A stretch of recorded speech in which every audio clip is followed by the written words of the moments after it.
like I'm doing some work first. Yeah. And you've caught me by surprise. Okay. Oh, we've got Jake here. Hello, Jake Williams. Oh, hey Max, how's it going, man?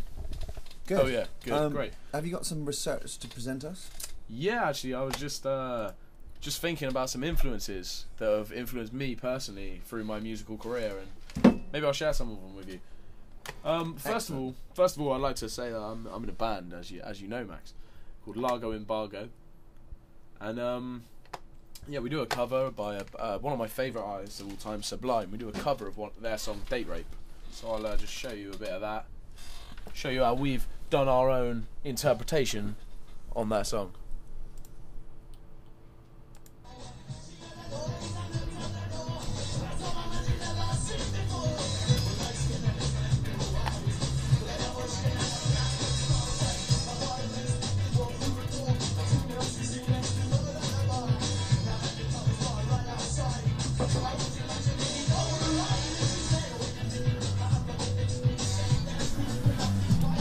Pretty good stuff, right?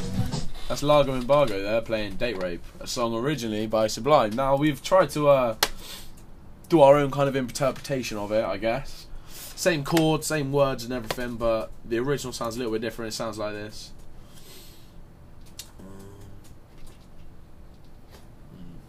Stop full screening things. Just reload the page. Yeah. Okay. Advert. Labyrinth, come in. That's YouTube for you, isn't it? I think it makes sense though, like sponsorship and that. No one watches TV anymore. It makes sense. Anyway, here's Sublime with Date Rape.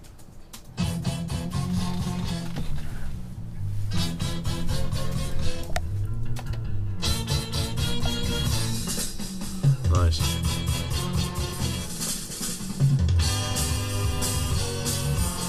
Let me tell you about a girl I know. Had a drink about an hour ago. Sitting in the corner by herself. In a bar. Yeah, so I mean, like, same kind of thing, same beats, but just a little bit more chilled in the original. I'd say we put a bit more energy into it, maybe. Don't shoot me for saying that. I'm a fan of Sublime. Like we've also experimented with doing some different like time signatures and stuff. Let me see if I can not time signatures, kind of like different timings and speeds and that. See if I can find it. So like at the end of the song, we've done into this kind of drop that's like half the speed kind of thing. Just having a swig of a beer there, keeping it rock and roll. So yeah, like that's Sublime. Big fan. Big fan. Do a Could few you explain covers. some of the techniques specifically that Sublime that you've sort of been inspired by? Yeah, sure. I mean, I'm a big fan of like reggae music and ska and stuff like that, and Sublime also really influenced by that stuff, but kind of doing their own style of it. So they've still got like this is a really fast song of theirs, but it's still got that kind of nice offbeat going on, stuff like that. Like, I'm a big fan of offbeat. You know what I mean? Something like. Yeah, like their singing style as well. He's got quite a nice way of phrasing things, like fast but still kind of rapping, but still singing like melodically. They've also got a lot of like hip hop influences, like hip hop and reggae are things that have mainly influenced me, I'd say. So like their stuff is quite similar influences, I guess. Just gonna load. Yeah, this is another one of their songs, Garden Grove.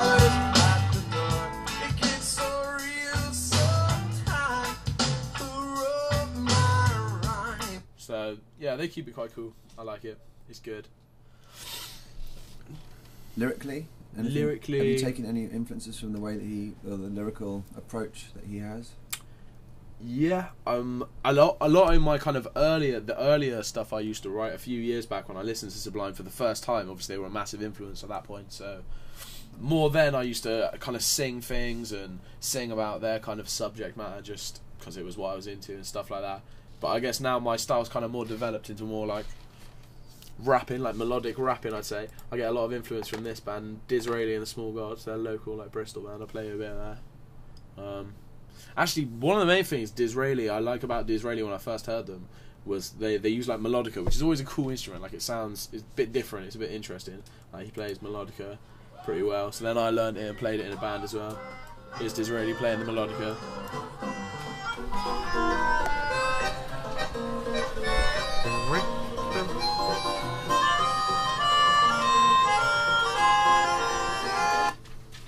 And here's me playing a bit of melodica. My old band Foxy Jacks. I'm just over here in the background.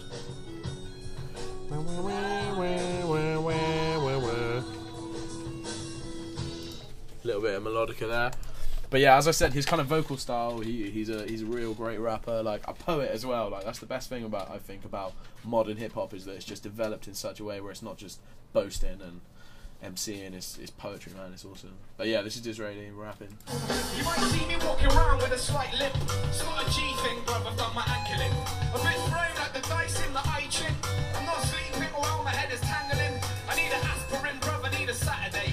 A cup of tea to drink, possibly a Jaffa cake. Or just an evening alone without a manic day. It's been an age since I was chilled enough to master baby. Yeah, that's Disraeli rapping, he's pretty good. I'll just play something quickly, actually, because yeah, I'll show you how it's kind of influenced me. This is one of the songs by my band. It's in the same key as well. Yeah, it's called Trouserman.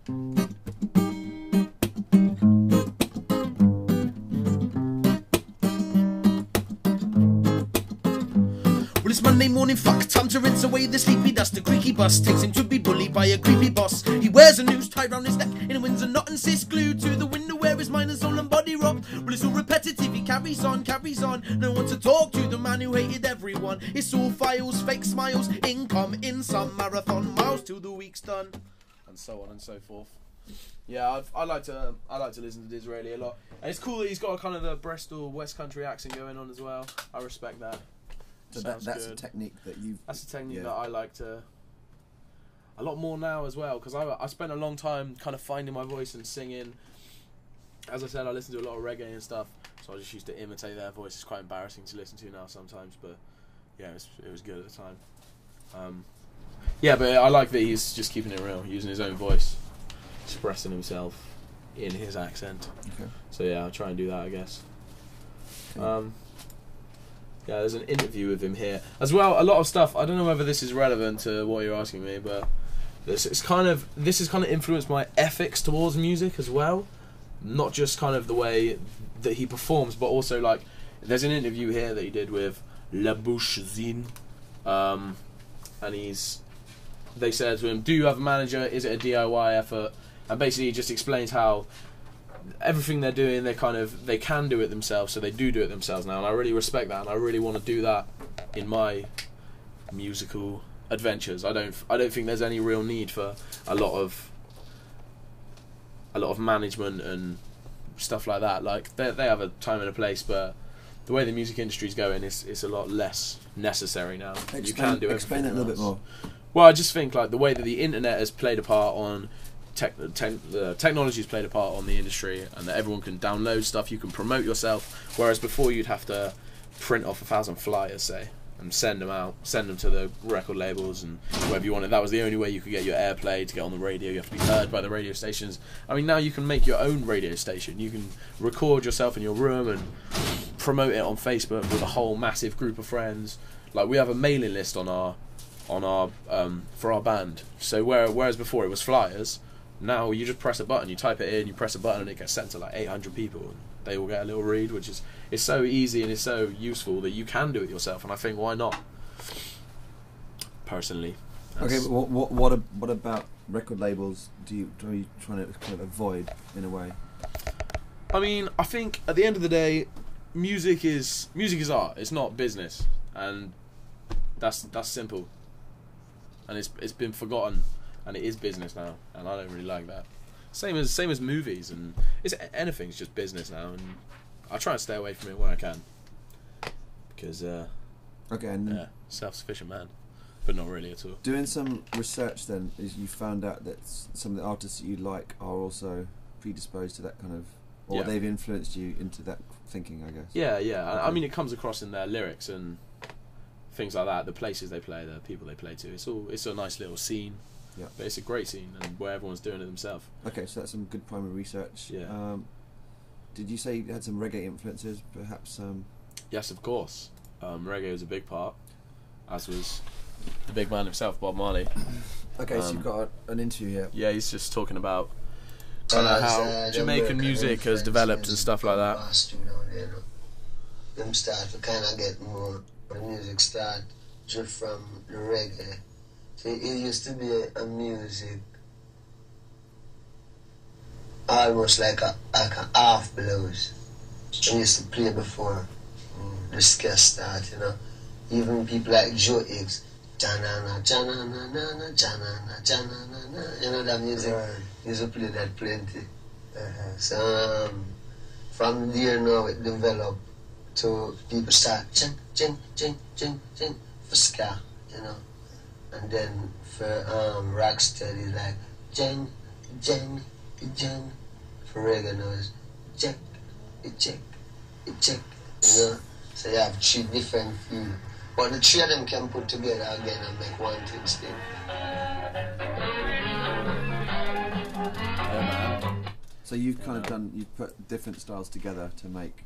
Yeah, I guess so. And I mean, obviously he's talking about kind of elements of reggae and that aspect of the music genre.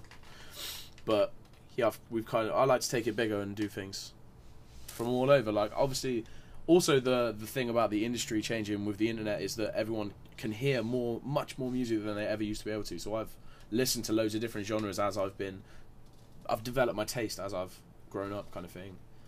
And yeah, it's good to get things like, I love like old punk music, and a lot of the boys in our band are really into like their funk, and as I said, I love hip hop and reggae, so it's cool to like kind of smash all of them together and come out with something cool. That's the best way to make new music, I think. Grab your influences. Peace and love.